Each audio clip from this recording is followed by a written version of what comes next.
ini operasi bedah plastik itu seyogyanya seperti lo ngeberesin ruangan. Betul.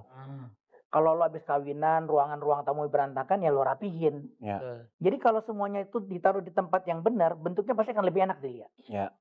Sama kayak gigi lah. Ya. Pada saat gigi kita gini nih, Ya. kan nggak dong orang lahir takdirnya giginya maju, Iya, Ya. betul. Ya. ya kan? Ya. Nah karena giginya posisinya nggak benar, ya sama dokter gigi dibenerin. Ya. Dirapihin. Lebih enak dilihat nggak? Lebih enak Sama dilihat. dengan hidung. Ya. Pada saat posisi tulang itu yang harusnya begini, dia begini, yang nggak enak dilihat, Ya. ya dibenerin. Ya. Jadi sebenarnya bukan merubah takdir, Ya.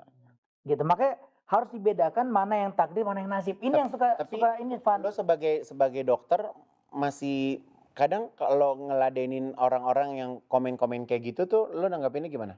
Gue lihat dulu. Biasa kalau ada yang komen aneh-aneh atau nyerempet-nyerempet, gue klik dulu. Nah, siapa nih orang? Profilnya. Gue lihat dulu. Kalau di akun profilnya. bodong, oh berarti ini Ah. jin goib. Berarti orang itu nggak Bukan. ada. Gue putusin mana yang mau gue layanin, mana yang enggak. Oh. Nggak semua harus gue layanin juga. Ya. level Tapi nggak kalau gitu. tapi kalau misalnya beberapa yang DM nanya serius dok, menurut pendapat dokter perspektifnya gimana? Gue jelasin. Ya. Dan biasanya gue tuh banyak pasien ustazah, Van. Ya. Yang akhirnya setelah kita ngobrol, ya dia operasi tuh. Ya.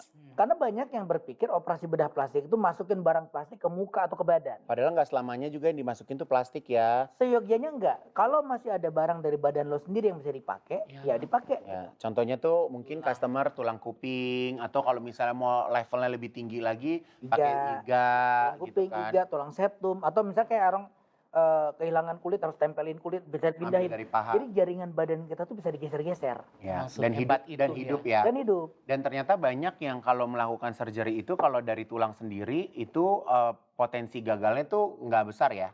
Sebenarnya sama aja. Berhasil tidaknya berhasil sebuah operasi itu banyak faktor. Ya. Bisa technical error, Hmm. bisa faktor dari healing prosesnya yang nggak berjalan dengan baik. Ya. Dalam hal ini bisa aja kerja sama pasien yang nggak bersih, jorok, nggak tertib dan lain-lain. Banyak faktor lah. Ya. Tapi kalau gue secara dokter bedah plastik yang gue lihat itu begitu ada masalah yang kita cari itu pemecahannya. Bukan sibuk nyalahin salah dokternya nih, salah pasiennya nih bukan. Ya. Way out-nya apa nih? Ya. Ada nggak jalan keluar yang bisa kita pikirin? Kira-kira gitu loh.